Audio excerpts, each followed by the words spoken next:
Well, hello, pet parents of Regina, wherever you might be. We are jumping on here to do our Furry Friday on a Monday, and you might think that, well, it's not Friday. We had a small emergency in the store on Friday, which prevented us from being able to go live on Friday. Rest assured, everything is okay, but we were just in a position where we couldn't do the live. And then we thought, well, we'll do it Saturday, but the weather was nice and everybody was coming out on Saturday, so we weren't able to do it on Saturday because we were too busy, and there was only 2 of us here. So now I've put this stuff together because you guys, super important. Hello, Samantha Hidley. Super important because you guys know that this month is Pet Nutrition Month, and we don't want to miss a Furry Friday because we're also collecting any questions that you guys might have about kibble, because the last Furry Friday of March is when we will go through and we will answer all of the questions that you have about kibble. So today, what we wanted to talk about with regards to pet nutrition and kibble specifically is what to look for on your bag. So kind of how to read your pet food bag to make sure that you are getting, if you're serving a dry food, if you're serving kibble, we want to make sure that you are picking the best bag that you can. So you guys, I'm going to flip you around here. All right. There's the monster. He's always got to be part of the action. That's right. Hi, Zener. So I have got 2 different bags here for demonstration purposes. Of course, I have got Pedigree.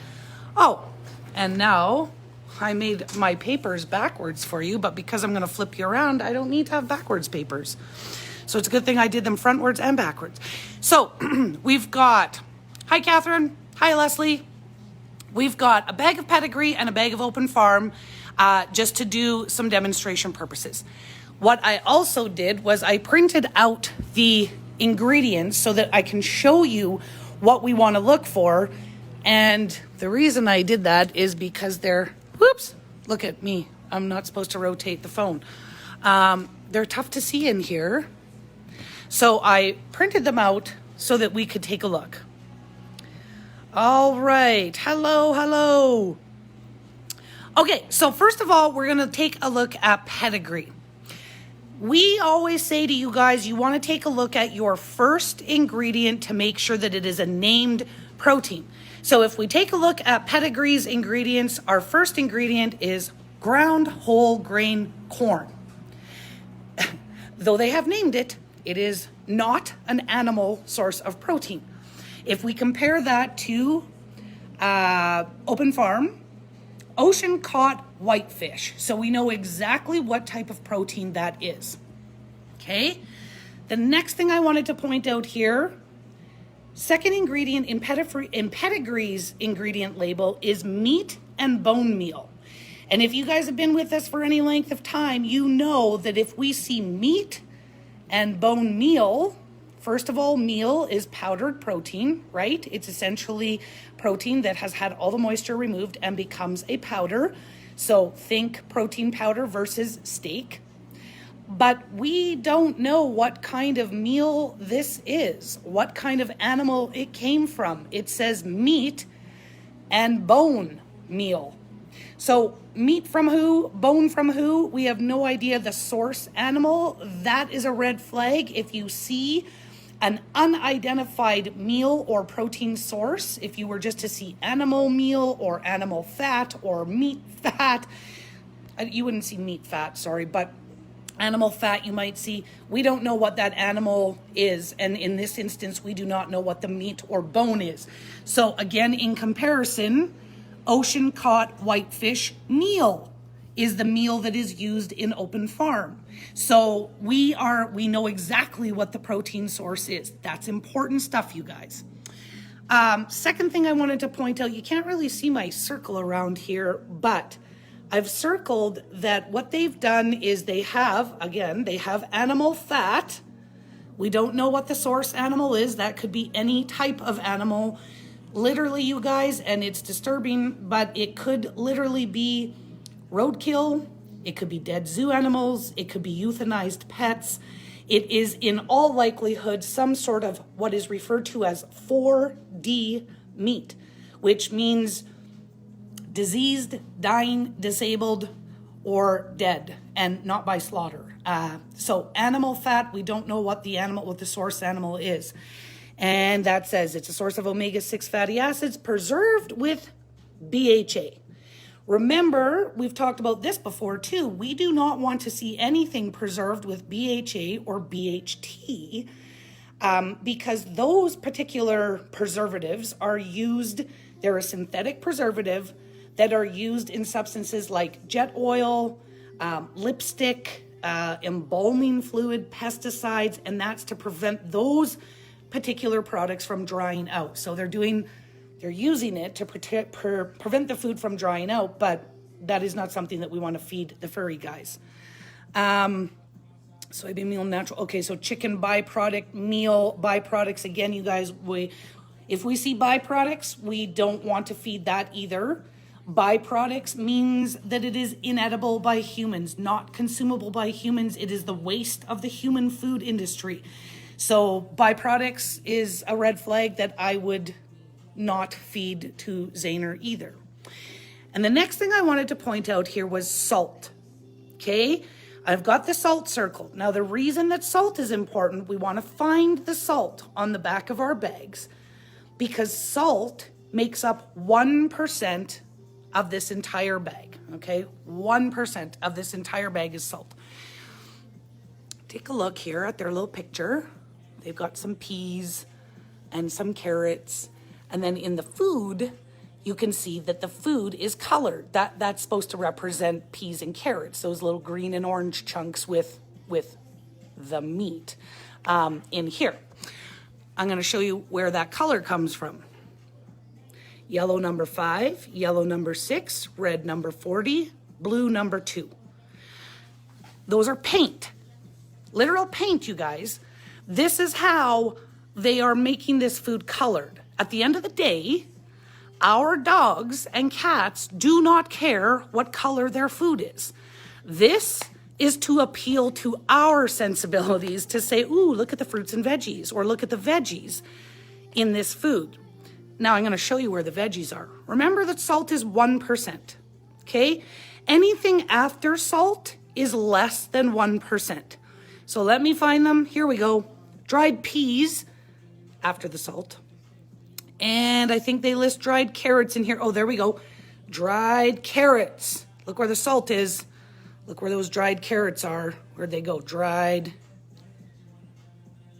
carrots. There we go. It's tough to look through my phone, you guys. Now I want to show you over here with Open Farm. This is what we do want to look for. So their coconut oil, not an animal fat, their coconut oil, which is very beneficial for our dogs and cats, is preserved with mixed tocopherols. Tocopherols is a natural preservative that does not do harm to the animal. And then I want to show you, oh, look at this, cranberry, pumpkin, carrots, apples. We've also got some sun-cured alfalfa, some chicory root, some salmon oil, and then salt. Salt can only be 1% of the bag. So anything after salt is less than 1% of the bag. That's where the veggies, the pedigree says they put in there is after.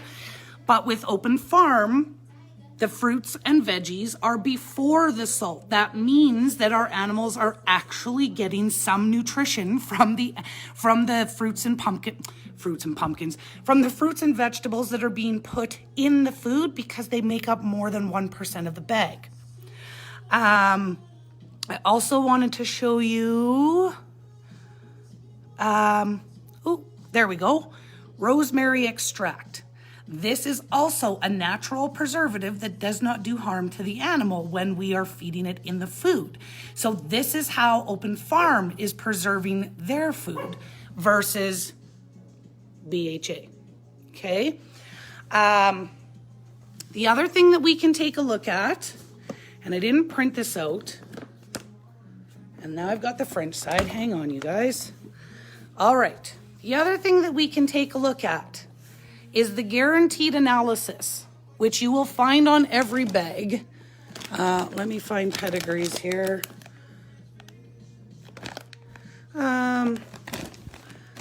Which you will find on every bag, I tell you, and then I cannot find pedigrees.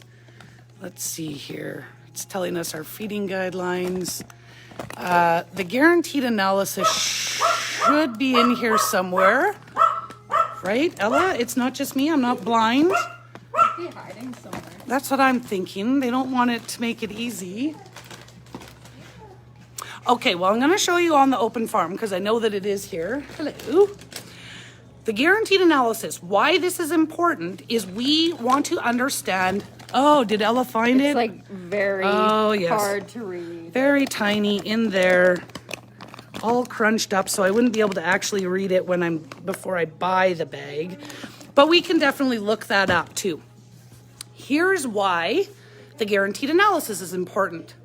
No food manufacturer out there is actually going to list the number of carbs that are in the food.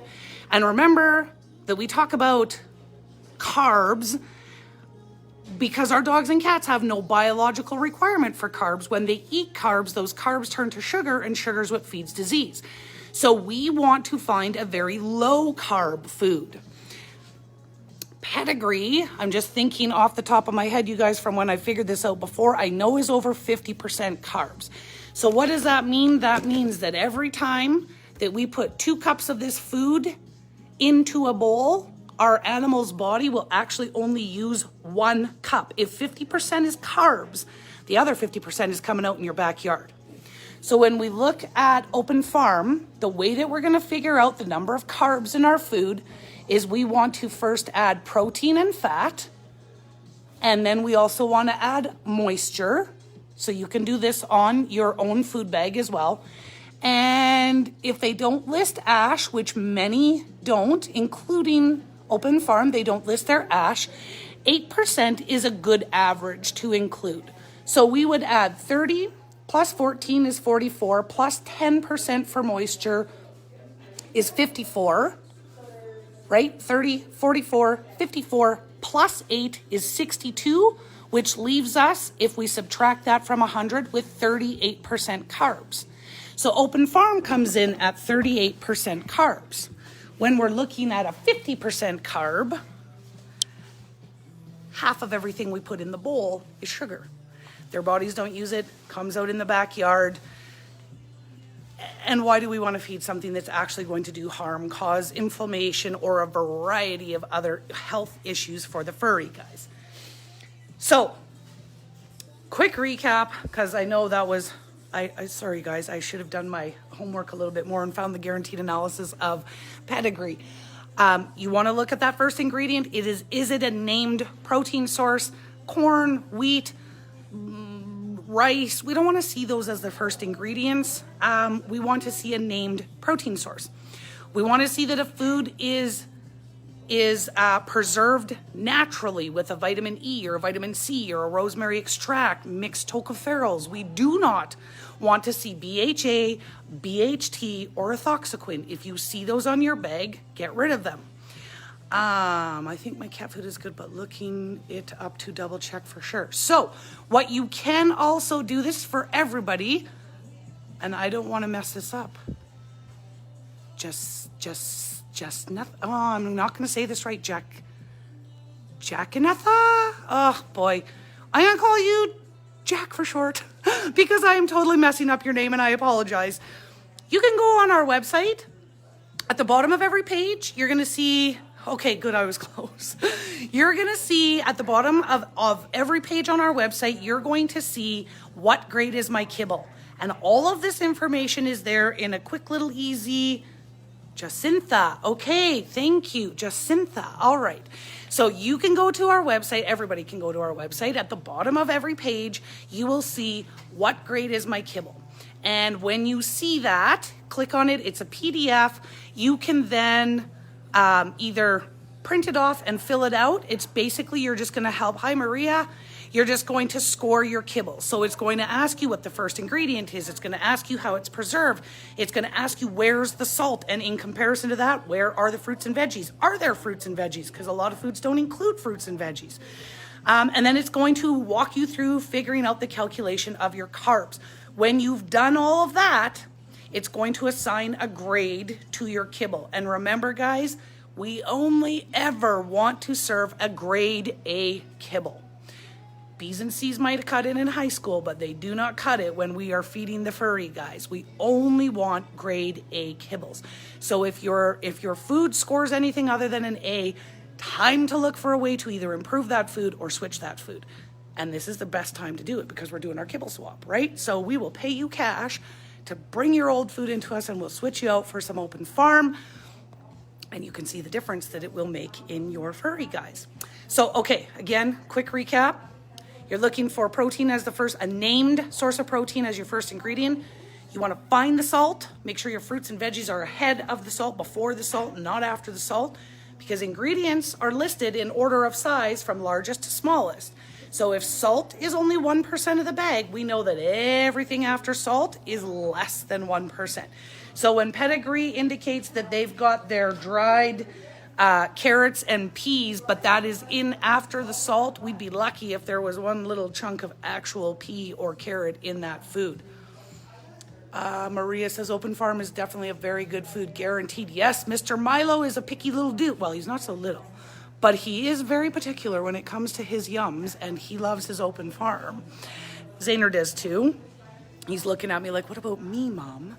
Okay, find your salt, find your preservatives, make sure there are no colors, no dyes added to that food, and then calculate your carbs. And you guys, you don't have to remember all this. It is on our website, so all you have to do is go to houseofpawsboutique.com, bottom of any page, what grade is my kibble, and you can assess the food that you're feeding today and make sure that you are feeding a quality grade A food for your furry guys if you're feeding dry foods. If you guys ever have questions, we are here. We will be back on our regularly scheduled Furry Friday time, talking more stuff about pet nutrition. If you've got your questions about kibble, you can email them, you can message us, you can drop it in the comments. We're collecting all of our kibble questions, and at the end of March, our last Furry Friday, we are doing a Q&A all about kibble. But otherwise, you guys, we are always here for you, so if you need any help or have questions, we're here Monday to Saturday, 11 till 6, and we look forward to seeing you in store or online. Have a great Monday. Talk to you later. Bye-bye.